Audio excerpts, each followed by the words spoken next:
The following podcast contains explicit language. Hello and welcome to Alcohol You Later, or what we like to imagine is single-handedly keeping all the local bottle shops open and operating.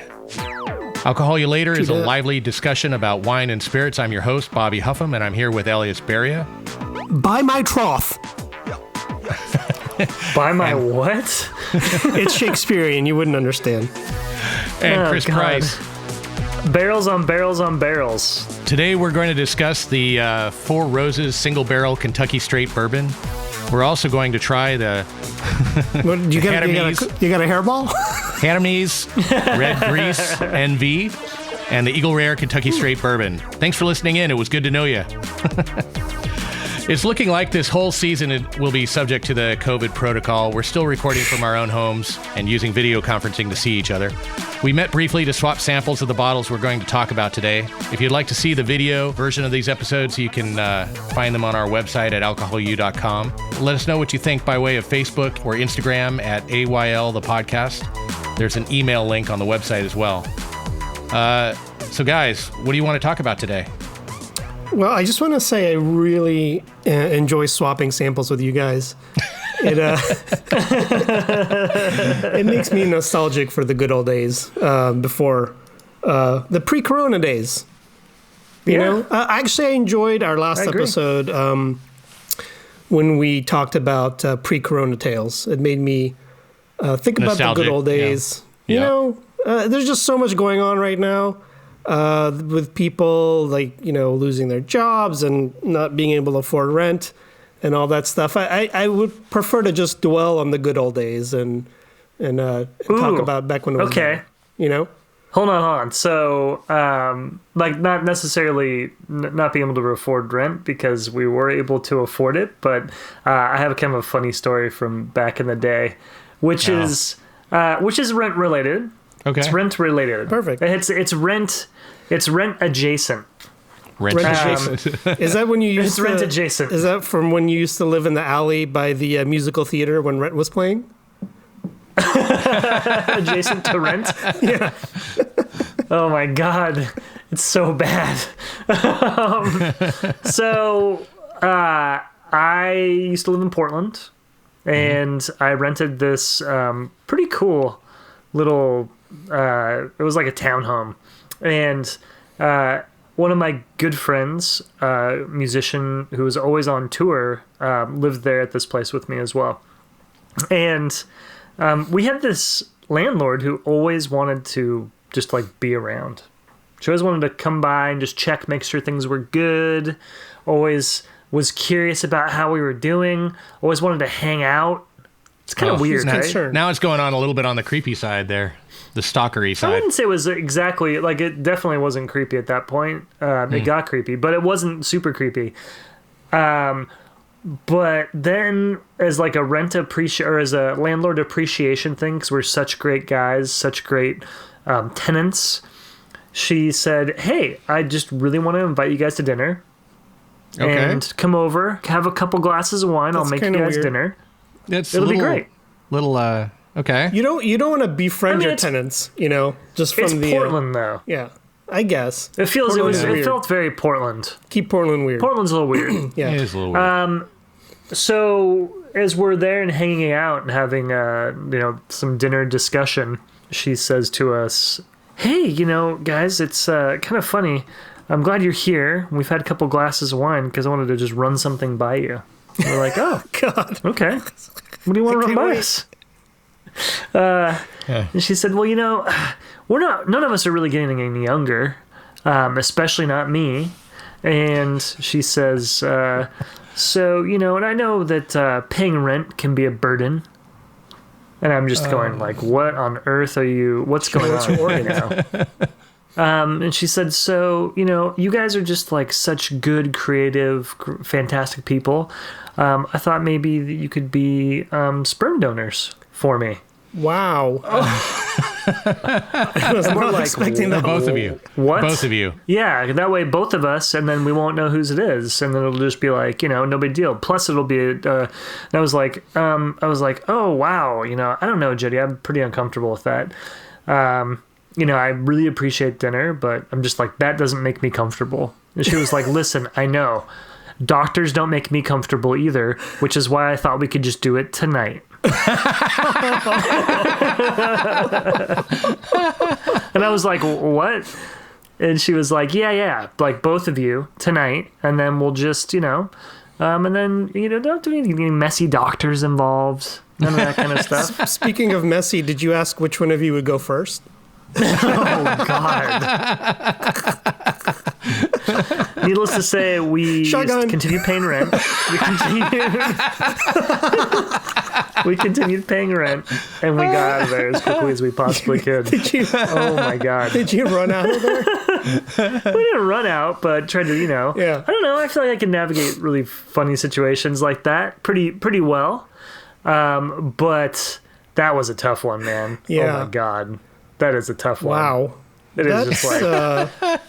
So, that sounds that sounds like something you joke around with a bunch of guys and be like, wouldn't that be great? But then when it actually happens, it's a little horrifying. You're like, oh God, no. When you're actually confronted with the reality of it. Besides, there wasn't even like a side conversation. It was just like straight up like aghast and horror, look at each other and be like, oh my God. And then it was like, did I just hear that right? Did I just hear that right? We joked around about having like a signal to get out of there as fast as possible. Uh-huh. That signal was not required. No, that was the signal. Yeah. We had to leave as quickly as possible. Besides, there is a flaw in the plan. You would know exactly whose babies it is when she gives birth and just a bunch of baby spiders comes out of her. Then we know it's 100% Chris Price. God, man. Because you're a huge okay, well, I think we should definitely drink some alcohol and see where this conversation goes. Yeah, we need to forget that. Let's add that into the mix. Why not? Today's episode is brought to you by Lisa Mattress. What makes the Lisa mattress so good, Chris? 3 layers of premium foam. Oh, Have you guys seen that? You're talking about the studio model. You're talking about the studio, which is 3 layers of foam at an extreme value, but they also have many other mattresses at your price range, don't they, Chris? Well, I don't know if it's my price range necessarily, but I think it's, the original is budget friendly. The studio is extremely budget friendly. And with a risk-free 100-night trial and free no-contact delivery, there is literally no risk to trying out the Lisa. None. No contact delivery. They just drop that thing off. You take a razor and just down the side of it, and it just explodes and watch it's ready the to go. magic happen. Wow. Huh. Bobby, how can I get my hands on a Lisa mattress? Well, let me tell you. You can go to alcoholu.com and click on the banner.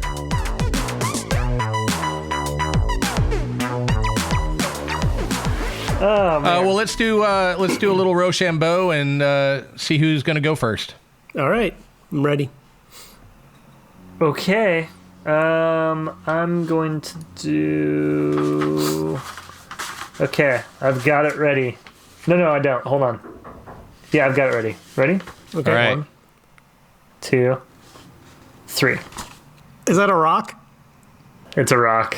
Oh, I did paper. You like my paper? Man, I do like your paper. Oh, It's all brown. Stains. Toilet paper. It's got a stain on it.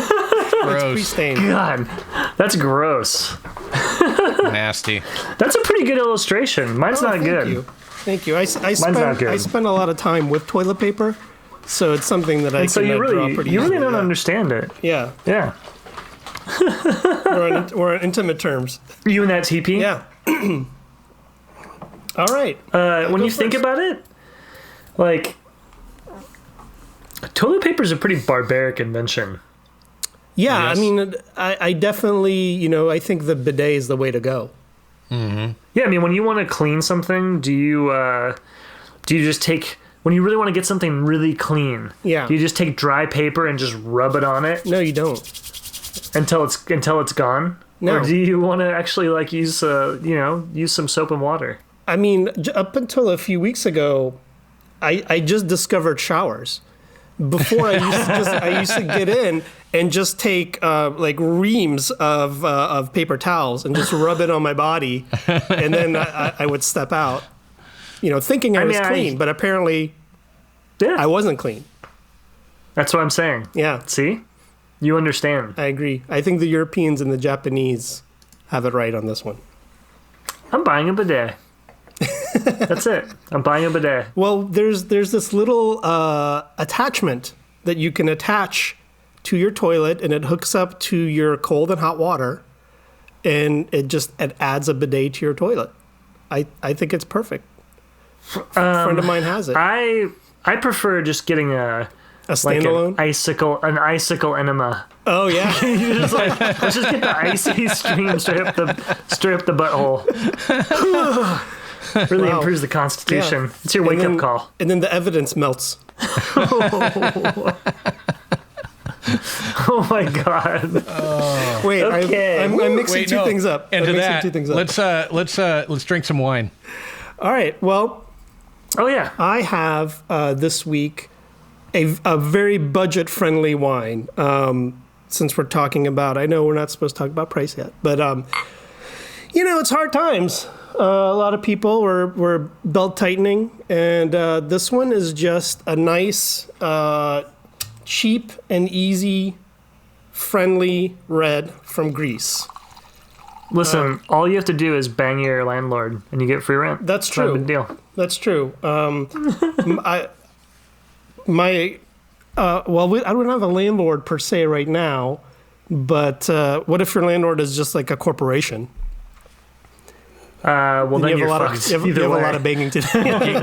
Get them to stand in line.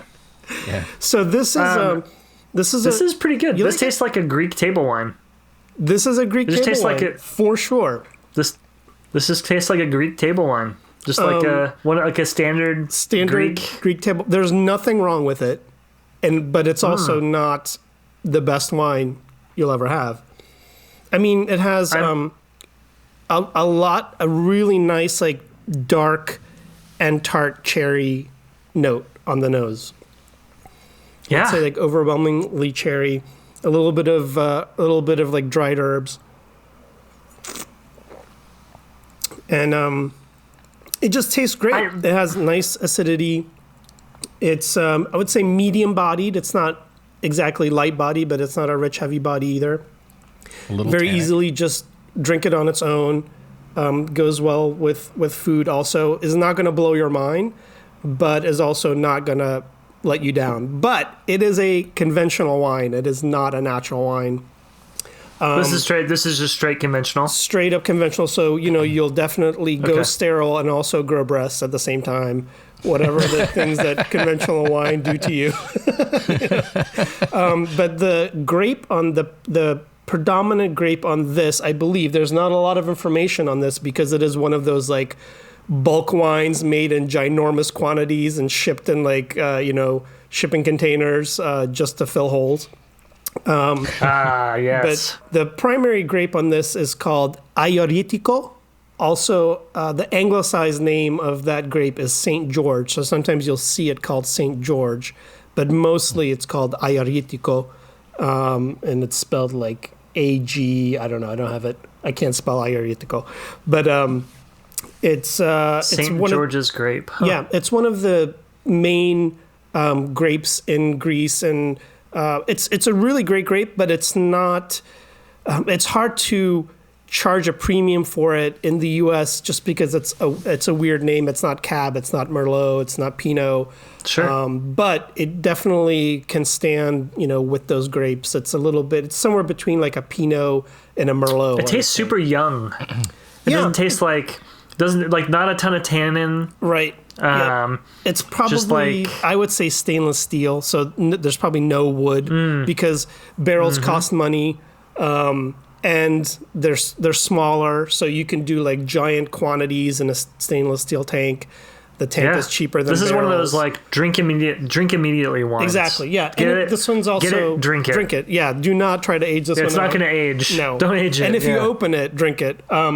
This is a non-vintage wine, so there's not even any vintage. So they basically could have a giant batch of it and then the next year when they pick more grapes and make it, they can just mix it with whatever is left, and maybe make a more consistent product that way. But also, it's less waste. They use the same storage containers from the previous vintage. I mean, this is all sort of conjecture, but based on the fact is that pretty standard for Greece, or is it? No, I wouldn't say for Greece. I would say if you're making a very cheap non-vintage wine, then you can mix between vintages and create a more sort of consistent product.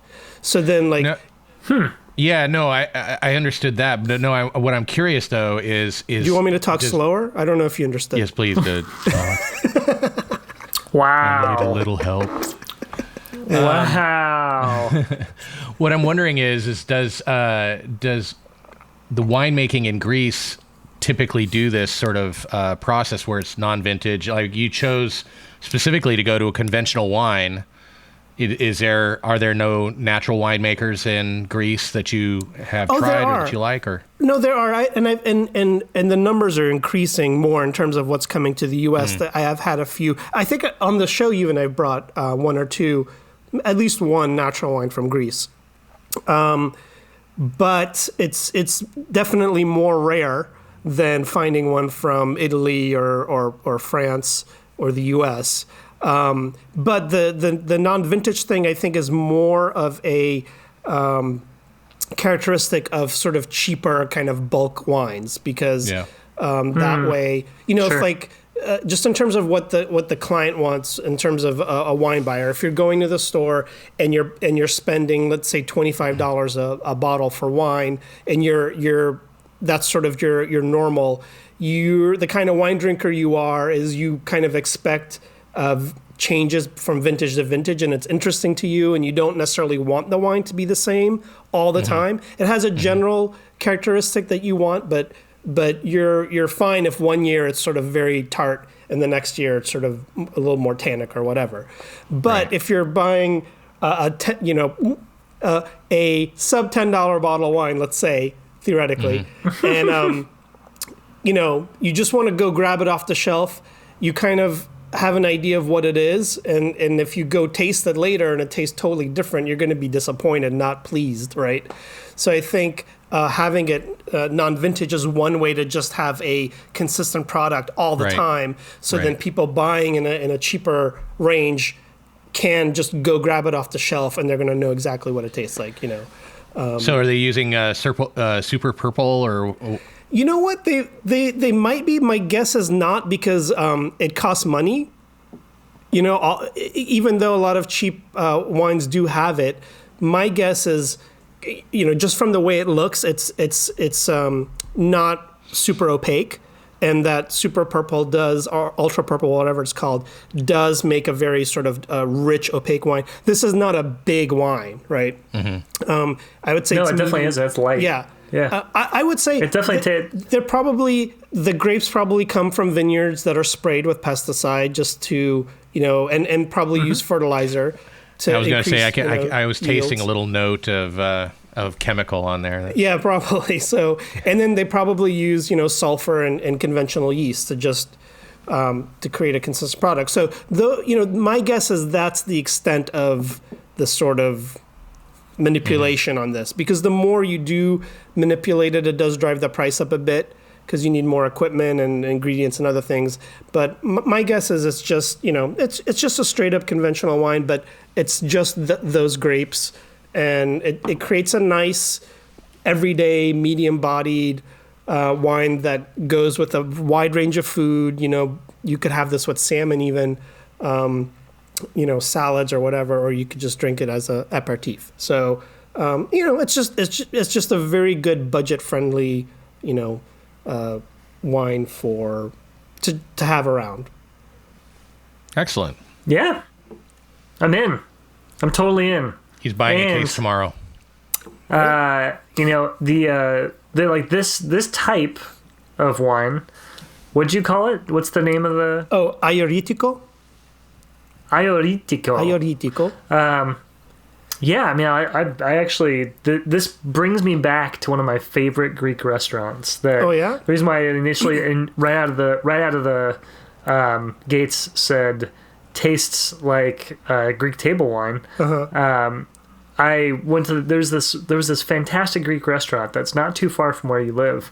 I don't think it's there anymore. It was called Arni Kleftiko. Arni Kleftikos. Yeah, I don't know. I haven't heard that. Yeah, it was right next door to Crow. Right down the street from Crow. Oh, no. That's not there anymore. That became the pizza place. It did, okay. What's it called? It was a Mario's. fantastic Yeah. Greek place. Oh, yeah. It was there for years. I mean, it was there for years. Yeah. And they served this type of wine as their like table wine that you just like, and you didn't even like. There was no ordering. It came wine in a carafe, probably, right? Yeah. It did. But like, it wasn't one of these places that this place in particular. You went and sat down, and when you were waiting to have the waiter come and take your order, they brought you bread and a carafe of wine. Right. And they just sat them down. Yeah, they just came with the meal. Yeah. And so there's no opting out of it because it was just there. Right. And you're like, well, shit, I guess we better drink it. Yeah. And you don't pay for it. And it was amazing. So like this brought me back to that, which is pretty cool. It reminds me a lot of like our last international trip that we took. We went to no, wait, it wasn't the last one. We went to Italy. The last one I think was Germany. But when we went to Italy, it sort of reminds me of being in Naples and going to just sort of a restaurant where locals are eating, and you have sort of amazing pasta, and there's like two wine selections, a red or a white, and the bottle cost 11 euros in the restaurant, like drinking it there. And it was just, it had no label on it, and it's just like, this is our wine that's made for us, and it's it's not natural or anything necessarily, but it's sort of minimal intervention as much as they can, because that's the cheapest way to produce this. And it's wine that you can have with dinner, basically. It's not made to blow your mind. It's like, hey, it's made to be like because you should have wine with a meal with every single meal in the Mediterranean sort of culture, right? So this is a wine you can have with every meal. And even though we do drink a lot of natural wine, it is not easy on the pocketbook in Seattle. So it's good to have some wines to bring down that average cost. So on a Thursday night we can pop this open, and and then on Friday we can have our $25 bottle of natural wine. So what is the alcohol? What's the ABV of that one? 12.5. Okay. So pretty moderate. It's got a little bit. Yeah. Got a little sprinkle. It's a nice little wine, and actually you can even have this in the summer. Put a little chill on it. Maybe put it in the freezer and get it like real cold. Take it on a picnic. By the time you open it, it has like a tiny bit of a chill. It's perfect. Nice. Very good. Huh. Cool. Well, Chris. Well done, Elyas. Well done. Cheers. Cheers. Cheers. How do you say it in Greek? You say... I should have looked this up. I think it's Papadopoulos. Or maybe Stephanopoulos. I know it means Stephanopoulos. I guarantee you if Bobby can't pronounce it, then that's correct. That's what it is, yeah. Yeah, okay, good. Well, Chris, you brought the Eagle Rare, which I've had before, but I'm pretty excited to learn a little bit more about it. Well, let me tell you. So let's crack this bad boy open. Here's the bottle right here, Eagle Rare. Yep. You've probably seen this one before. This used to be. I've seen it at your house. You have, yeah. This used to be my favorite Kentucky Straight Bourbon whiskey. This used to be my number one. Okay. And this comes from Buffalo Trace Distillery. Kind of funny. They claim to be, and I don't know, but they claim to be the oldest distillery in the United States. So they started their operations. That sounds like a dubious claim.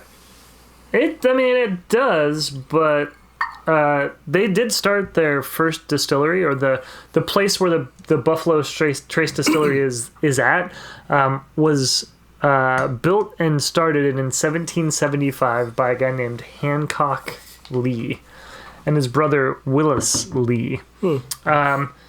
The first actual, well, the location was there in 1775. The first distillery was actually constructed in 1812 by a guy named Harris Blanton, and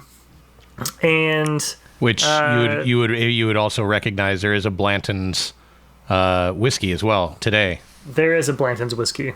Yep, exactly. And so, you know, a lot of different whiskeys come out of this this place, the Buffalo Trace Distillery. A bunch of things you would recognize: Blanton's, Sazerac, this Eagle Rare, Pappy Van Winkle. That's a big one. I've heard of it. Everybody knows about Pappy. Yeah, everybody's heard about Pappy. So these guys put together a lot of different bourbons, a lot of different whiskeys, as well as some like whiskey cream or like, you know, other weird stuff. But it's all kind of whiskey based. Eagle Rare. So Eagle Rare. The whiskey based moisturizing lotion wasn't very successful though. No, it burned. Neither was that fucking peanut butter whiskey that we did terrible. last time. Yes. It was so bad. We tried to straight face it. Could you imagine if you put on moisturizing lotion, which was whiskey? Oh, I thought that's what that peanut butter stuff was. Do not be close to. Please do not approach open flame. No. I mean, third degree burns are super funny, but we could make it funny. Probably could.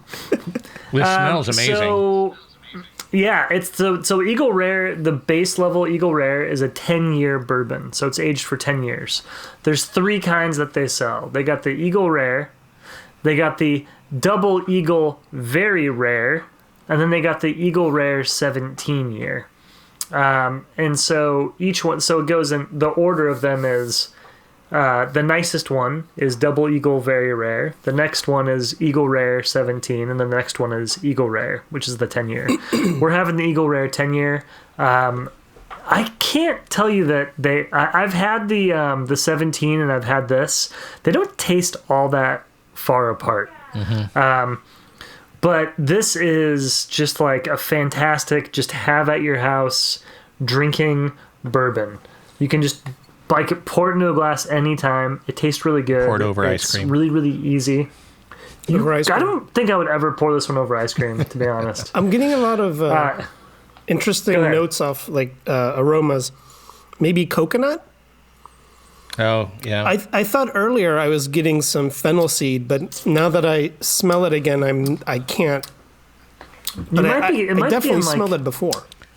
It's got a little grassy. Do you know what the mash bill is on this? I don't, but I can tell you real quick. Well, I can find out. It definitely has. It wouldn't surprise me if there was a fair amount of rye in this. I don't know. It is a wee bit peppery, huh? It is. No, this is very little rye. This is 10% or less. Oh, really? Where is that coming from? Because this is not. It's not a super sweet, heavy corn, typical bourbon. What's how much corn is in it?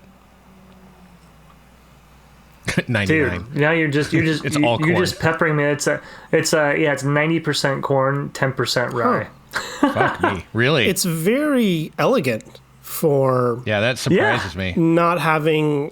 I mean, yeah, it's there's definitely some sweetness, which I think is what made me like this a lot, because this is one of the first bourbons that I actually started drinking that I liked a lot.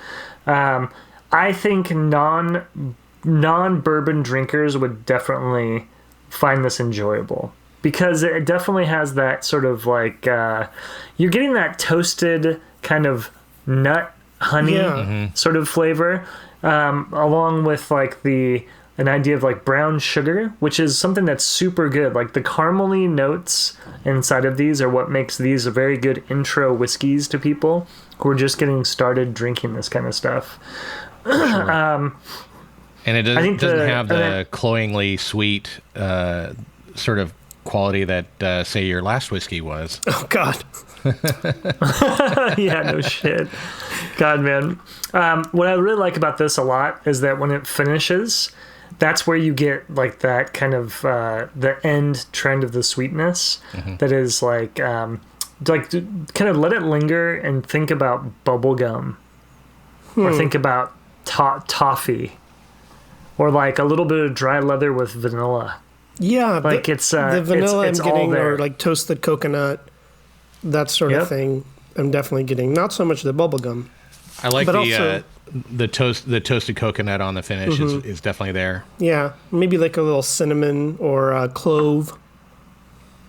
Yep. Yeah. Another thing to think about on this one is that there's not a lot of market anymore for like the market for single barrel or for aged single barrels is starting to shrink. So you're not seeing a lot of like these entry level single barrel whiskeys that aren't super expensive, right? There's a lot more of the more expensive stuff out there that's the aged single barrel. And so this is a good way to sort of get yourself in there, try out an aged single barrel without spending a ton of money. And then cool. just so you so that our listeners know what we're talking about, single barrel really is a fantastic way to see what that distillery is actually making. Like this is not blended with other barrels. Yep. Well, I'm sorry. I guess it can be. It can be. No. So yeah, this is a single barrel. So it'll be strictly from one barrel. So there's not really that. What you were just talking about, Elyas, as far as being able to.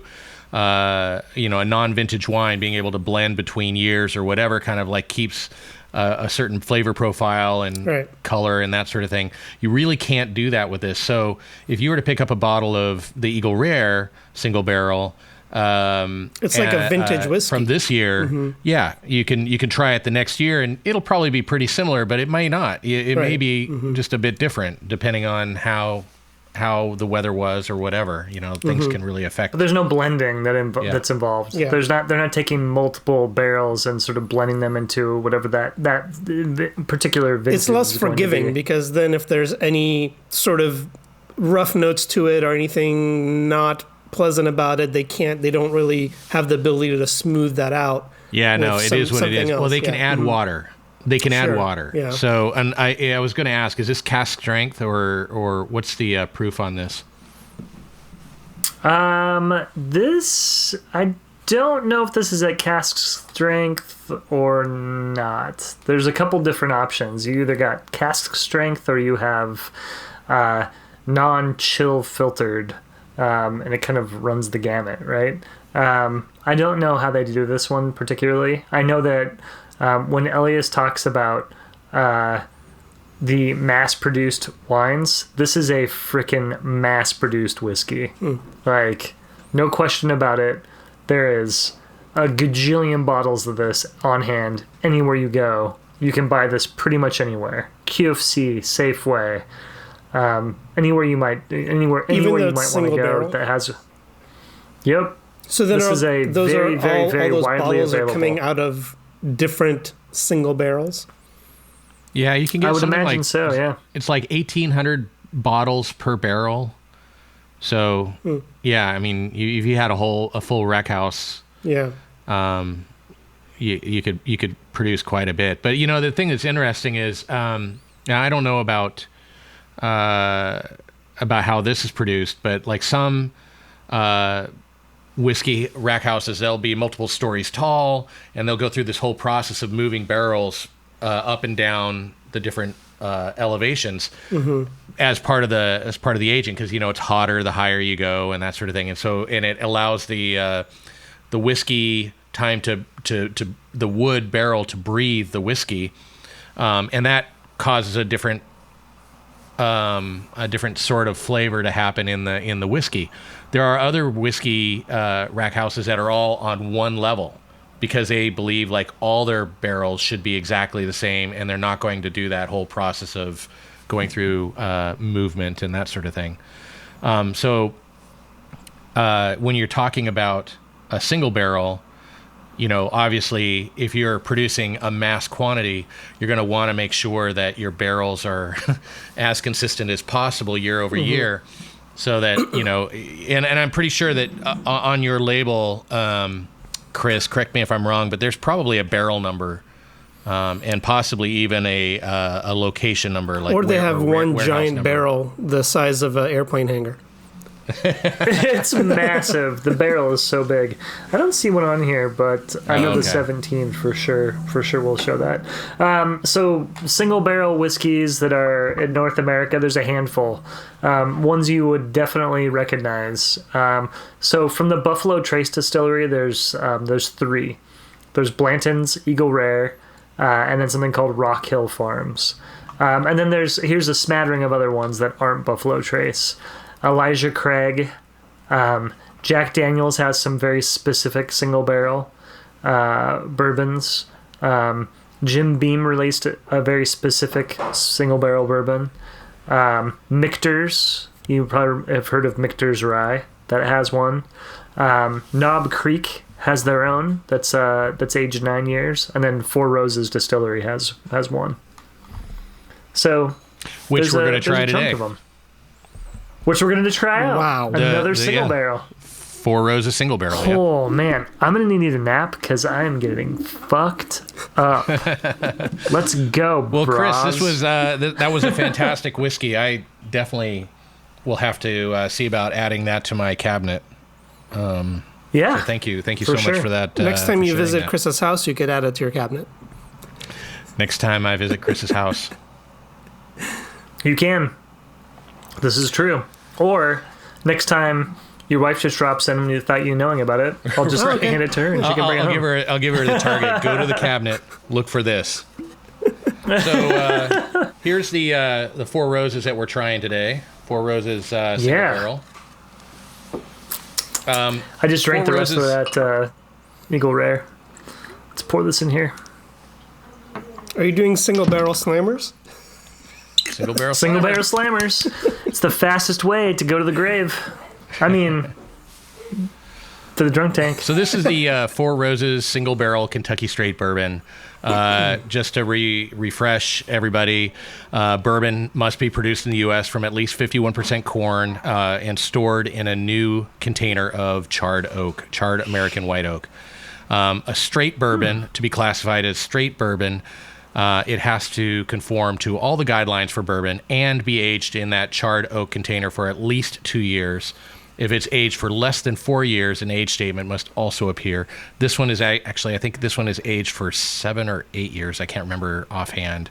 And then Kentucky straight bourbon just means that it not only does it follow all of that, but it has to be aged or distilled and aged for at least 1 year in Kentucky.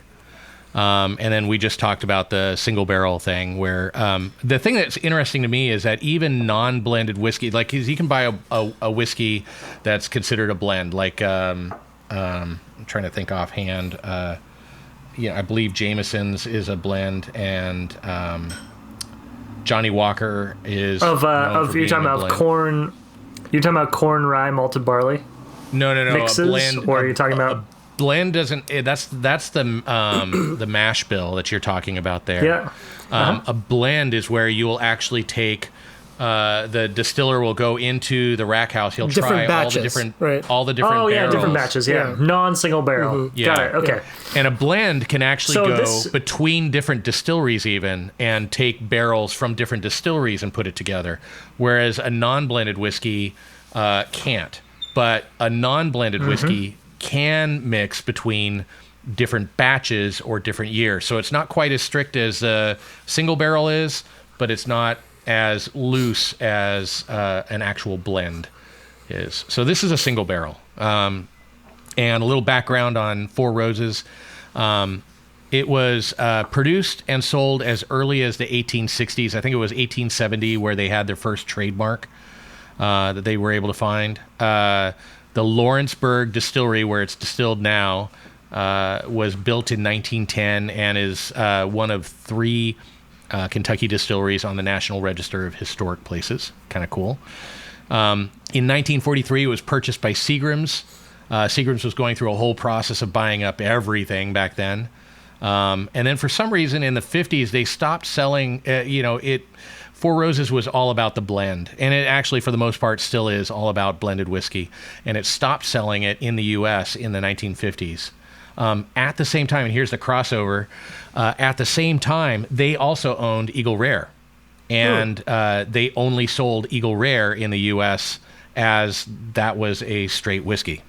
And during that era, like in the 50s, 60s, 70s, if you know people that are kind of old school whiskey drinkers and they mention Four Roses, they're probably talking about some pretty gnarly shit, because it kind of went through a phase of being neutral grain, really kind of poor quality whiskey. And then later... There you go. That's the power of marketing.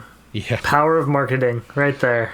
So later it passed on to Vivendi, and then Pernod, and then Diageo. And it's currently owned by Kirin. And there's actually some brilliance here. We have like crazy excise and excise taxes and tariffs and whatnot on wood going from the U.S. to any other country. And, Kirin and a lot of Japanese manufacturers, distilleries, are making whiskeys now, bourbon style and whatnot. They want that American oak. So what they ended up doing is, instead of paying for that excise and paying for those tariffs, they bought American whiskeys, so that they are basically just trading within their own company, and they skip out on the tariffs and whatnot. But as a side, they've started making some really good, like Four Roses has kind of had a comeback or resurgence over the last few years. So when I'm you try not getting as much off the nose on this one as with Chris's. Well, this one's Bobby, on the bottle. So the Four Roses distillery, they have like two distinct mash bills with 5 proprietary like yeast strains that they use across those 2 mash bills. Yeah. And they label them 1 through 5 and then 6 through 10. Yeah. Your bottle should have like a dot on it that says which one this is. It's number 1. What is it? It's number 1. Okay. So this is the delicate fruit and rye mash bill. So you're not going to get a lot of the profile. Heavy oak sort of a smell that you might have gotten off of the Eagle Rare per se, but you will get sort of like rich, fruity, little bit of spice, a little bit of chocolate toffee and vanilla on the nose. Mm-hmm. And then I get that. When you get into the taste, then you start really feeling a little bit more of those fruits. You know, maybe kind of tart stone fruits, pie cherries. Maybe a little prune and spice. Yeah. And then it kind of goes into the oak and butterscotch, chocolate, cocoa sort of finish. I love the tail end of this. It's so good. Yeah. Like the initial onset is like, oh, okay, hot whiskey. Mm-hmm. But then you let it linger and sort of breathe. Yeah. It is a bit hot. You get that cocoa nib. The cocoa nib is so good. Yeah, I definitely get coconut, but I get less of the sort of finer aromas and flavors like the fruits, but I'm getting like white chocolate, vanilla, cocoa. Yeah, I get, there's like what it actually reminds me of is when I was a kid, my dad and mom used to dehydrate to feed you this before bed. Yeah, exactly. In a bottle. No, that we used to go to Eastern Washington and buy a bunch of fruit in bulk, and then we'd come home and process it. Sometimes it would be canned, and sometimes it would be dehydrated. And this reminds me of like apricot, like dehydrated or slightly dried apricots. It's nice. I have to say, I prefer between the two, I prefer the Eagle Rare a bit more. This one tastes a bit hot. Mm-hmm. Well, it's a hotter whiskey. This is 100 proof. So it's definitely going to come out a little bit hotter. And the interesting thing is, when I was looking at purchasing this, they have another variety of this, which is cask strength.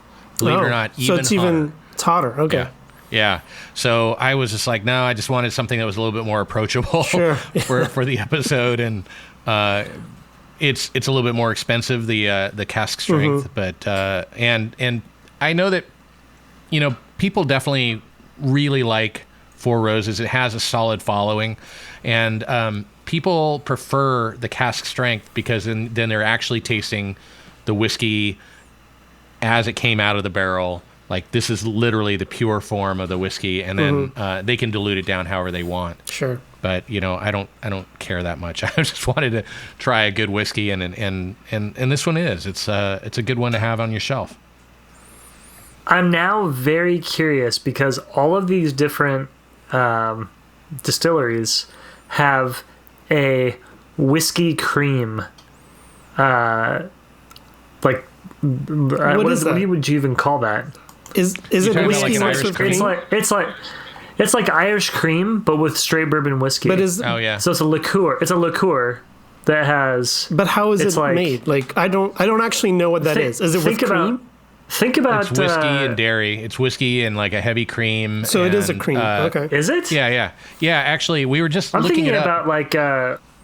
What's the stuff that you what's the original like just Bailey's? Like Bailey's? Yeah. Yeah, you guys ever watched Old Greg? Oh yeah. Old Greg, would you like some Baileys? You drink like Bailey's in a shoe. Elyas. Would you like some Baileys? Sure. I'll have this old shoe. Yeah, it's basically it's like a Bailey's, condensed milk and heavy cream and whiskey, and different recipes will have like different things. Like most of them will have, believe it or not, like a dehydrated coffee crystal type, instant coffee is a common thing. Some will have chocolate. I mean, it sounds delicious. Yeah. I mean, dude, come on.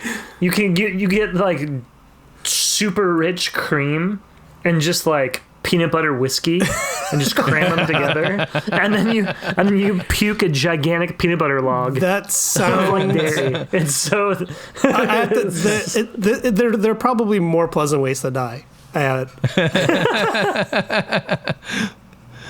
Oh man, I'm totally like. I definitely want to bring that. I want to try it. In fact, don't be surprised if we next time if we end up with a bourbon cream this season. A cream liqueur episode. All cream. We got to go all cream. Yeah. My wife was saying that was something that I needed to bring next time is a cream, and I'm like, oh, we don't really do liqueurs, but maybe we do break the tradition and go into There's liqueurs. so many out there. Yeah, there's tons of them out there. Yeah. All of this is made possible by PureVPN. I love PureVPN. What is a VPN? It's a virtual private network. It's a way to keep secure and invisible while you're online. And privacy is important, is it not, Chris? I mean, nobody needs to know what I'm doing when I'm online. Who knows what I'm doing? But I'll tell you what. Most of the time, it's private and personal to me. That's right. I right. don't want any intruding eyes. I don't want any of my ISP knowing some of the crazy stuff I look at online. Exactly. It's not that crazy. Not like only baking ISPs, breads. but advertisers can't follow you around and snoop on everything that you are interested in and then serve ads to you. Privacy is about being invisible online and not leaving any digital breadcrumbs behind. And you can do that with PureVPN. You know that these guys support pretty much every device on the planet. Your Xbox, your PlayStation, every browser, iOS, Android, Mac, Windows, all of it. It's all supported. Your George by Foreman PureVPN. grill. Nobody needs to know what you're grilling on that baby. No, How do I get you can PureVPN? You can go to alcoholu.com and click on the banner. Super, super easy. All right, guys. Well, that was some good stuff. Do you want to, let's go into what we like to call definitions. You guys ready to put your thinking cap on and come up with some definitions for some words? I can define anything. So it's not so much a thinking cap, though. It's a BS cap. Exactly. So I'm going to throw out an actual term, word, or phrase, and you guys are going to have about 20 seconds to see if you can come up with a definition for it. Okay. And then because we're using Zoom, I'll open up my chat panel. Why don't you go ahead and throw your term up there. Let me get the timer going here. Oh, I'll throw it up. All right. All right. Are you guys ready? Oh, yeah. Oh, yeah. Okay. Ready. Okay, so the first word is draft. DRAFF, draft. Draft. Okay. Go. 20 seconds. And 15. 10. 5, 4, 3, 2, 1. All right, guys. So a draft, and it's just so you know, Elyas, it's DRAFF, not DRAFT. That's what I meant. I got auto-corrected. Okay, so Elyas, you said a draft is when you have to take military action unwillingly. That's right. That's like when your wife brings down the hammer. When you get drafted. When you get drafted. When you get drafted into doing something you don't want to do. Chris, you said a giraffe is this is a headless giraffe who loves drinking single barrel bourbon. All right, Chris wins. Okay, Chris, you got that one. So giraffe, it's a headless giraffe. Neither of you are anywhere anywhere close to what it is, actually. But, oh, come on. I thought for sure, Elyas, you were going to get this, but I've never heard of it before in my life. How would you think he was going to get this? Why would you think? Because I'm smarter. Draft is actually another word for dregs, for the dregs. Ah. Yeah. Oh, yeah. Dregs or refuse is draft. You ready for the next one? Let's do one more. All right. Crows. CROZE. Crows. Crows. Go. CROZ. 20 seconds. 15. 10. 5, 4, 3, 2, 1. Okay. All right. What do you guys got? Can I read? I want to read mine, Bobby. You want to read yours? I'm gonna read my own. Yeah. Okay. But you can go ahead. You can read Elyas's if you want to. All right. Elyas. Do mine first. I have a feeling that Chris has won again. So crows is when you're attacked by birds whilst picnicking. Crows. Whilst. Okay. Oh. All right. Mine is mine was crows. Bobby is the bird version of bros. They say things like "send it, bruh," "send it, craw," "caw." That's what they do because they're crows, I like not it. bros. There you go. There you go. Sunday, Sunday, craw. You want to go tag team that Robin Craw?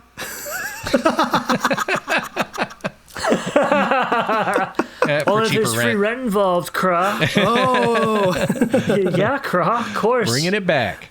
Okay, so the real definition is a crows is a groove at the end of a cask or barrel in which the head is fixed. what? That sounds like a bullshit definition.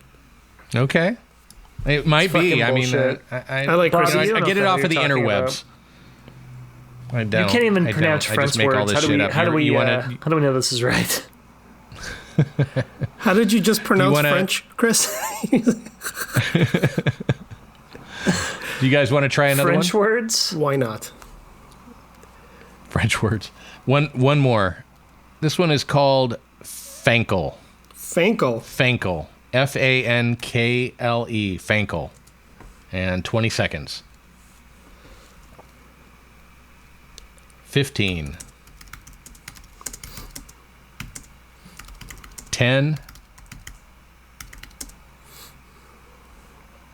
5, 4, 3, 2, 1. So Elyas, Elyas is a fankle is when you have a giant permanent dingleberry. Yeah, when it's permanent, it's actually fused permanent. onto your skin. Permanently I mean, you can just fixed okay. dingleberry. Yeah, a giant one. Yeah. Come on! Don't pretend one. like that's never happened to you. And Chris, you wrote it's your mom's most recent illness. Very good. Wow. Very good. Chris, you're on fire. So actually, it's a Scottish term which means to tangle or entangle something, which could be loosely interpreted to fit into your dingleberry theory. Yeah. Yeah. So I was more right, You're more right. but I still think Chris wins. Definitely. Let's get back into the wine you brought, Okay, Elyas, and yeah, see how it. let's try this guy. It's definitely not going to have improved in the glass. I can tell you that much. It wasn't built for that. But it hasn't really changed that much either. You know, it's still. I think it's got some nice tart cherry. It's a perfectly fine wine. It's, you know. I still like it. Yeah, it has maybe like a unoffensive touch of. I hesitate to call it sweetness, but it's not like a bone dry red. I think it's just a crowd pleaser. It's an all around good wine. It's medium seems body. to have developed a little herbaceous sort of flavor on the finish.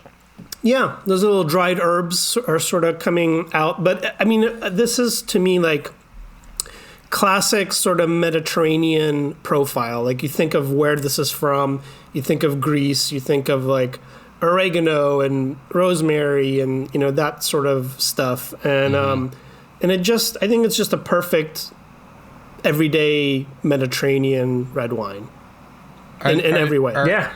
Are other wineries using this the same grape? Are they? Oh yeah, there's a lot of Ayaritico that comes out of what happened in Greece. I think is it's a fairly common wine, right? Yeah, it's a fairly common grape, and it's widely planted in Greece. But over the last, let's say like in the 90s and early 2000s, there was a lot of focus on what is called the international varieties, on Cab and Merlot and to a lesser extent Pinot, more of the sort of Bordeaux varieties. So you had a lot of people in Greece thinking that, well, if we're going to make a marketable wine, we got to rip up all of these weird Greek varieties and plant Merlot and plant Cab. So you had a lot of that coming out of Greece.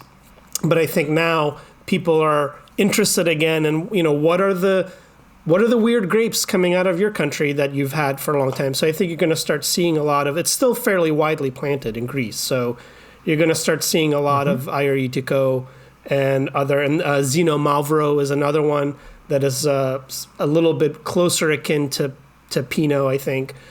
So there are a lot of very interesting grapes coming out of Greece that they've been making wine out of this for, you know, longer than there's been a Napa Valley, you know. So, you know, they have some experience with this grape, and there's a lot of great wines coming out of it. You know, conventional or natural, it doesn't really matter. There's a lot of really good reds coming out of Greece.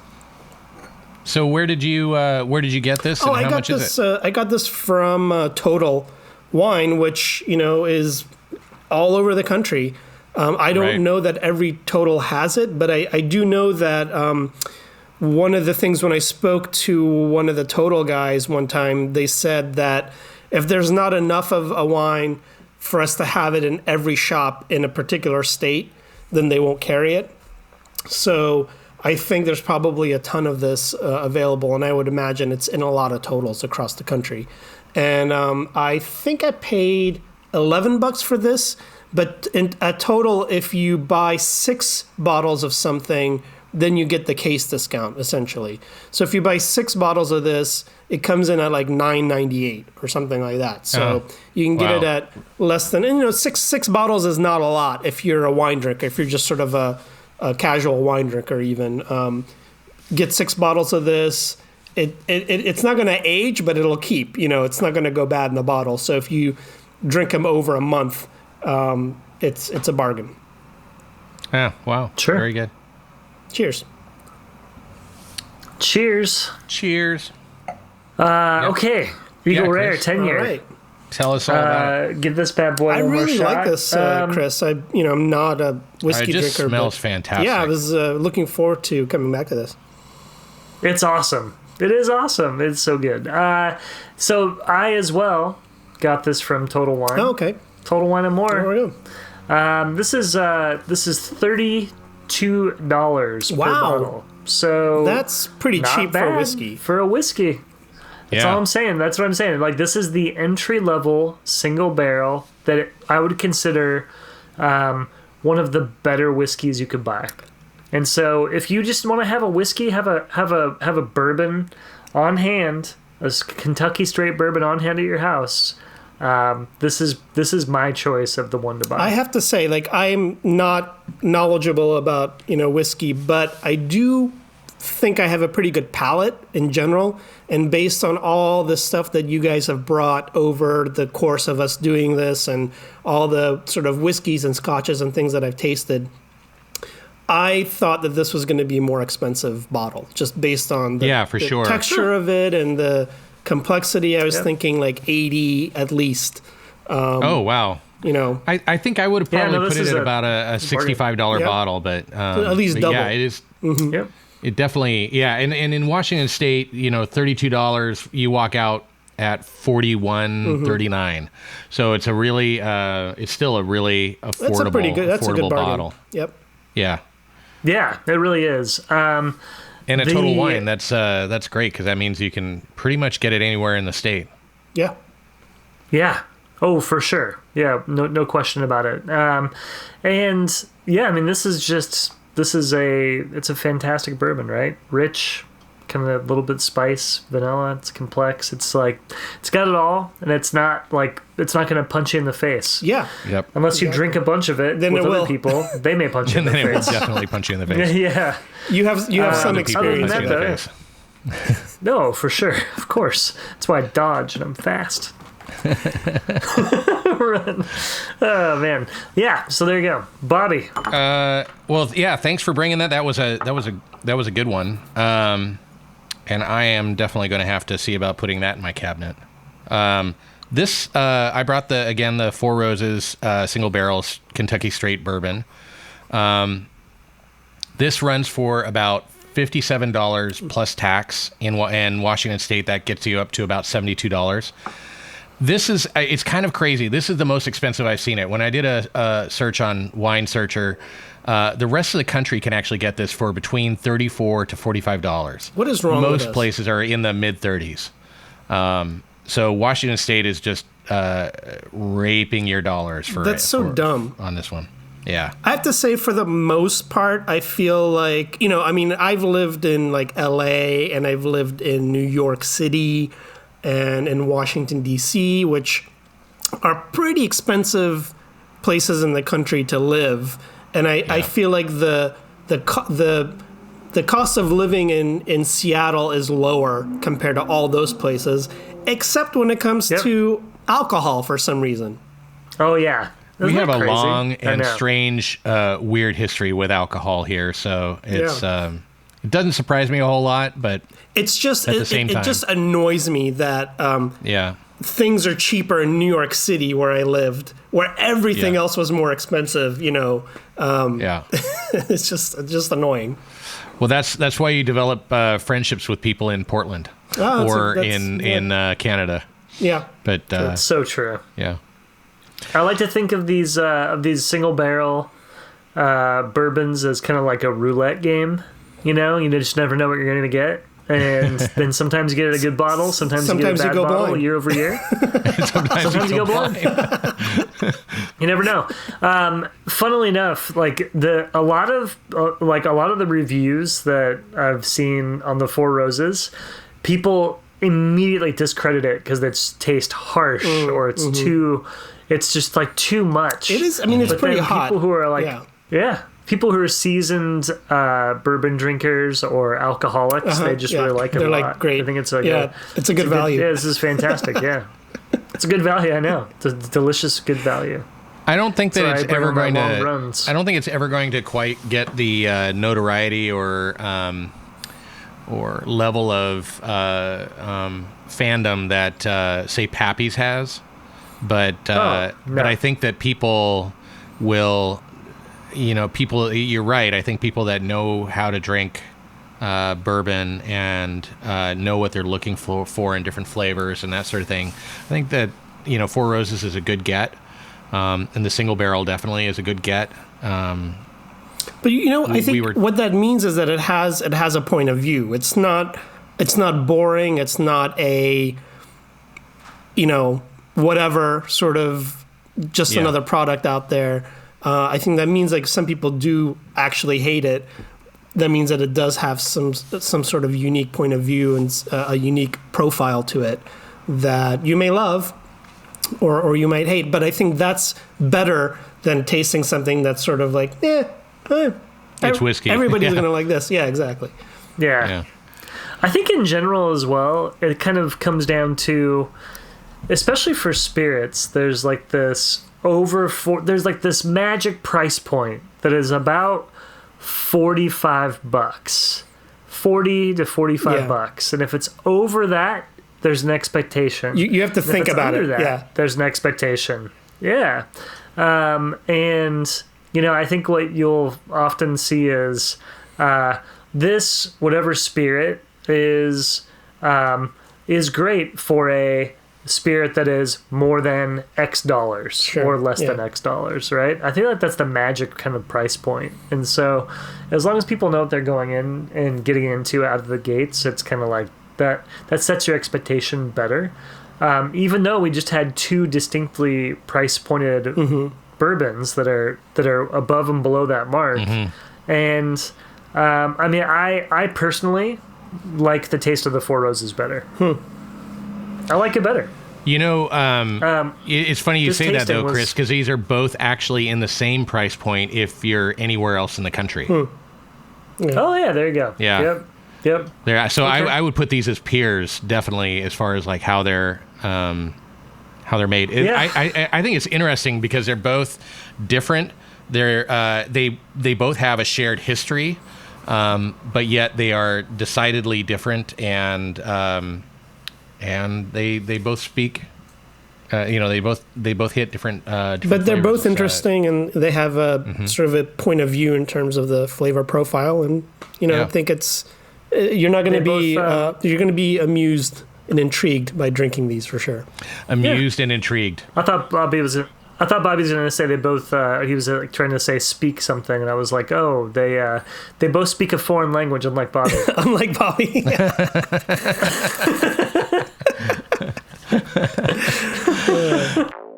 Well, that's an hour you won't get back. Hey. You can learn more about the bottles we tried today at our website, alcoholu.com. Also follow us on Facebook, Twitter, and Instagram at AYL the Podcast, and continue the discussion with pics, notes, and questions, and we may share them on our next episode. Please share, subscribe, rate, and review us wherever you get your podcasts. We need all the help we can get. We'll be back in 2 weeks. Tune in, and you may hear Chris say, sometimes I feel like a girl. And Elyas says, I was schwetzing like a pudding. Our engineering team features the fabulous John Baroker and Adrian Gutierrez of Hereby Sound. Our theme music was composed and performed by Flex Vector. We recorded today's episode in our separate undisclosed locations. That's it. Goodbye. Ciao. See ya. Alcohol You Later is brought to you by Pear Shape Productions, copyright 2020.